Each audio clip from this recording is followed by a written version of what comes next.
ಗೃಹಲಕ್ಷ್ಮಿಯ 30ನೇ ಕಂತಿನ ಹಣದ ವಿಚಾರವಾಗಿ ಇಂದು ಜಮೆ ಆಗೇ ಬಿಡ್ತು. ಹೌದು ವೀಕ್ಷಕರೇ, ಈ ಒಂದು ಖುಷಿ ವಿಚಾರವನ್ನ ಕೇಳೋದಕ್ಕೆ ನೀವೆಲ್ಲರೂ ಕೂಡ ತುಂಬಾ ದಿನದಿಂದ ಕಾಯ್ತಾ ಇದ್ರಿ ಅಂತ ಗೊತ್ತು. ಸೊ ನಾನು ಕೂಡ ಈ ಒಂದು ಖುಷಿ ವಿಚಾರವನ್ನ ನಿಮ್ಮ ಹತ್ತಿರ ಹೇಳ್ಬೇಕು ಅಂತ ಕಾಯ್ತಾ ಇದ್ದೆ. ಸೊ ಹಾಗಿದ್ರೆ 30ನೇ ಕಂತಿನ ಹಣ ಈಗ ಜಮೆ ಆಗಿದೆ. ಯಾರಿಗೆ ಜಮೆ ಆಗಿದೆ, ಯಾವ ರಾಜ್ಯಕ್ಕೆ ಜಮೆ ಆಗಿದೆ, ನಿಮ್ಗೂ ಕೂಡ ಜಮೆ ಆಗಿದೆಯಾ? ಹಾಗಿದ್ರೆ ಏನ್ ಮಾಡ್ಬೇಕು, ಎಲ್ಲಾ ಮಾಹಿತಿಯನ್ನ ಕೂಡ ನಾನು ನಿಮ್ಗೆ ಈ ಒಂದು ವಿಡಿಯೋದಲ್ಲಿ ತಿಳಿಸ್ಕೊಡ್ತೀನಿ.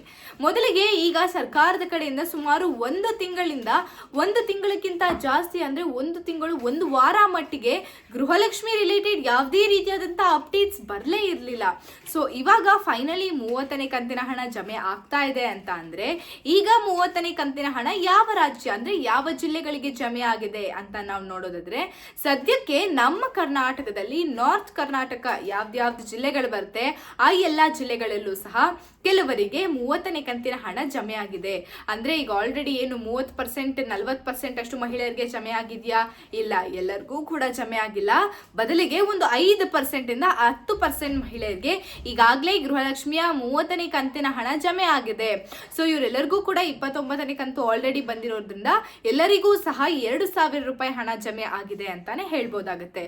ಅಂದ್ರೆ ಈ ಒಂದು ಹಣ ನಮ್ಗೆ 30ನೇ ಕಂತಿನ ಹಣಕ್ಕೆ ರಿಲೇಟೆಡ್ ಆಗಿರೋದ್ರಿಂದ ಇಷ್ಟೂ ದಿನಗಳ ಕಾಲ ನಮ್ಗೆ ಹಣ ಬಂದಿಲ್ಲ. ಸೊ ಇವಾಗ ಫೈನಲಿ ಹಣ ಬಂದಿದೆ ಅಂತ ಎಷ್ಟೋ ಜನರು ಖುಷಿಯಿಂದ ಕಮೆಂಟ್ ಮಾಡಿ ತಿಳಿಸಿದಾರ.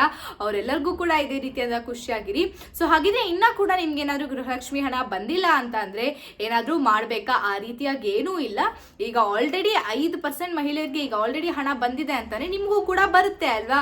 ಈಗ ಆಲ್ರೆಡಿ ಹಣ ಜಮೆ ಆಗೋದಕ್ಕೆ ಆರಂಭ ಆಗಿರೋದ್ರಿಂದ ಸ್ವಲ್ಪ ದಿನಗಳ ಕಾಲ ಆಗ್ಬೋದು ನಿಮಗೆ ಹಣ ಜಮೆ ಆಗೋದು ಪಕ್ಕ. ಸೊ ಹಾಗಿದ್ರೆ ಇದೇ ರೀತಿಯಾಗಿ ಎಲ್ಲರಿಗೂ ಕೂಡ ಜಮೆ ಆಗ್ತಾ ಇರುತ್ತೆ. ನಿಮ್ಗೂ ಕೂಡ ಏನಾದ್ರೂ ಜಮೆ ಆಗಿದ್ಯಾ ಅಂತ ನೋಡ್ಬೇಕು ಅಂತಾನೆ ಗೃಹಲಕ್ಷ್ಮಿ ಖಾತೆ ಸ್ಟೇಟಸ್ ಅನ್ನ ಚೆಕ್ ಮಾಡಿದ ನಂತರ ಕಮೆಂಟ್ ಮಾಡಿ ತಿಳಿಸಿ ನಿಮಗೆ ಹಣ ಜಮೆ ಆಗಿದ್ಯಾ ಇಲ್ವಾ ಅಂತ. ಇದೇ ರೀತಿಯಾದಂತಹ ಗೃಹಲಕ್ಷ್ಮಿ ರಿಲೇಟೆಡ್ ಪ್ರತಿದಿನದ ಲೈವ್ ಅಪ್ಡೇಟ್ಸ್ಗಾಗಿ ಸಾರ್ವಭೌಮ ಟಿವಿಯನ್ನ ಫಾಲೋ ಮಾಡಿ ಮತ್ತು ಸಬ್ಸ್ಕ್ರೈಬ್ ಮಾಡಿ. ಧನ್ಯವಾದಗಳು. ನಾನು ನಿಮ್ಮ ಮೇಘನಾ.